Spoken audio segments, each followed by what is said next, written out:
महाकुंभ की भगदड़ और अव्यवस्था को लेकर बीजेपी पर हमलावर समाजवादी पार्टी से नाराज यूपी के मुख्यमंत्री योगी आदित्यनाथ ने शायराना अंदाज में जवाब दिया। योगी आदित्यनाथ ने एक बार फिर ये दोहराया है कि महाकुंभ में अव्यवस्था का आरोप लगाकर कुछ लोग सनातन विरोधी अभियान चला रहे हैं।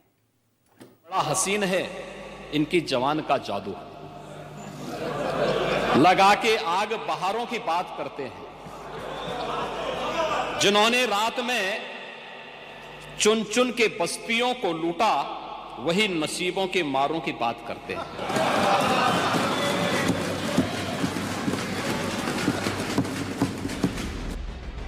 महाकुंभ की कथित अव्यवस्था, प्रयागराज की भगदड़ और मौत के आंकड़ों पर सत्ता से सवाल कर रही समाजवादी पार्टी पर यह सीएम योगी का शायराना अंदाज समाजवादी पार्टी के मुखिया को रास नहीं आया। अखिलेश यादव ने सीएम योगी को एक दिन पहले के उनके ही भाषण की याद दिलाई और शायराना अंदाज में ही योगी पर निशाना साध दिया। एक्स पर अखिलेश यादव ने लिखा, कल कर रहे थे जो मुखालिफत आगे बढ़कर, आज वाहवाही लूट रहे उर्दू के शेर पढ़कर। मंगलवार को विधानसभा में सीएम योगी आदित्यनाथ ने उर्दू की तरफदारी करने को लेकर विपक्ष पर हमला बोला था। ये इल्जाम भी लगाया था कि समाजवादी लोग अपने बच्चों को अंग्रेजी स्कूलों में पढ़ाते हैं, जबकि आम लोगों को कठमुल्ला बनाना चाहते हैं। लेकिन नेता विपक्ष माता प्रसाद पांडे ने सवाल दागा कि क्या उर्दू के कवि रघुवीर सहाय फिराक कठमुल्ला थे? क्या उर्दू में साहित्य रचने वाले मुंशी प्रेमचंद कठमुल्ला थे? इनको समाज के सामने एक्सपोज करना चाहिए। अपने बच्चों को ये लोग पढ़ाएंगे इंग्लिश स्कूलों में, और दूसरे के बच्चे के लिए अगर वो सुविधा सरकार देना चाहते हो, कहते नहीं उर्दू पढ़ाओ इसको, यानी उसको मौलवी बनाना चाहते हैं, कठमुल्ला पर की ओर इसको ले जाना चाहते हैं। ये नहीं चल सकता। हमने कल कहा था, संस्कृत और उर्दू के लिए कहा था।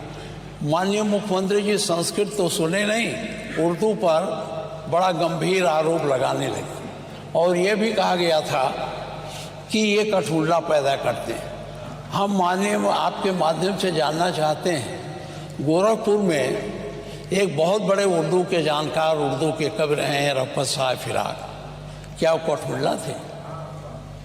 क्या मुंशी प्रेमचंद जो आपके नॉर्मल स्कूल में अध्यापक थे गोरखपुर के, उसमें बैठ के उर्दू में उपन्यास लिखे तो कठमुल्ला थे?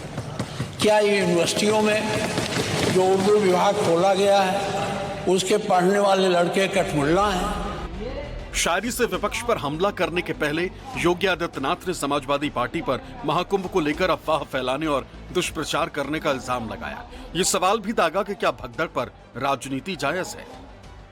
क्या आपको लगता है मुख्यमंत्री ये साथ के चल रहे हैं अपने आप को? और जहाँ तक सवाल महाकुंभ का है, महाकुंभ के खिलाफ कोई नहीं है, लेकिन महाकुंभ में आपने निमंत्रण दिया और कहा हमने 100 करोड़ लोगों का इंतजाम किया है, लेकिन भगदड़ कैसे हो गई, ट्रैफिक जाम कैसे हो गए, लोगों को गाड़ियों में गुजारना पड़ा समय, लोगों की जान चली गई, लोग अयोध्या में मर गए, श्रद्धालु आपके बनारस में मर गए, श्रद्धालु आपके बड़े पैमाने पे घर पहुंचने और घर से आने पर मर गए। उनकी मदद कौन करेगा? सरकार क्यों नहीं करती है? तमाम अफवाहों, तमाम प्रकार का दुष्प्रचार को दरकिनार करते हुए देश और दुनिया ने इस पूरे आयोजन के साथ सहभागी बनकर के इसे सफलता की एक नई ऊंचाई तक पहुंचाया है। महोदय, भी आयोजन के 7 दिन बाकी हैं संपन्न होने के, और जो मैंने आज दोपहर तक के आंकड़े बताए हैं, 56 करोड़ 25 लाख से अधिक श्रद्धालु अब तक प्रयागराज की महात्रिवेणी में आस्था की डुबकी लगा चुके हैं। महाकुंभ के आयोजन में भाग लेने के लिए या यहां से जाने के लिए जो लोग यहां से प्रयागराज महाकुंभ में महास्नान के बाद वापस जा रहे थे, सड़क दुर्घटना के शिकार हुए हैं, उन सबको हम श्रद्धांजलि देते हैं। हमारी संवेदना उन परिवारजनों के प्रति है। सरकार उनके साथ खड़ी है, हर संभव सरकार उनको मदद भी करेगी, लेकिन इस पे राजनीति करना कितना उचित है? योगी आदित्यनाथ ने यमुना के पानी पर एनजीटी की रिपोर्ट के आधार पर सत्ता से सवाल कर रहे विपक्ष को आईना दिखाया। महाकुंभ को बदनाम करने का अभियान भी बता दिया। ये बैक्टीरिया जहाँ से आता है शायद मुख्यमंत्री जी को पता भी नहीं है। अगर मुख्यमंत्री जी को ये जानकारी होती तो शायद खुद भी स्नान नहीं करते। और अब बात समझ में आई है कि मुख्यमंत्री जी कपड़े पहन कर क्यों स्नान कर रहे थे, क्योंकि उन्हें रिपोर्ट पता होगा पॉल्यूशन बोर्ड की, उन्हें एनजीटी की रिपोर्ट पता होगी कि बैक्टीरिया कितने हैं पानी में, लेकिन मुख्यमंत्री जी को पता होना चाहिए कपड़ों से बैक्टीरिया नहीं रुकता है। आज की जो उनकी रिपोर्ट है संगम की, कि संगम और उसके आगे पीछे जो बीओडी है वो 3 या उससे कम है और डिजॉल्व ऑक्सीजन की मात्रा ये 8 और 9 से अधिक पाई जा रही, यानी संगम का जल स्नान करने लायक भी है और आचमन करने लायक भी है। जो लोग इसका दुष्प्रचार कर रहे हैं वे उन सबको इस बात को देखना चाहिए।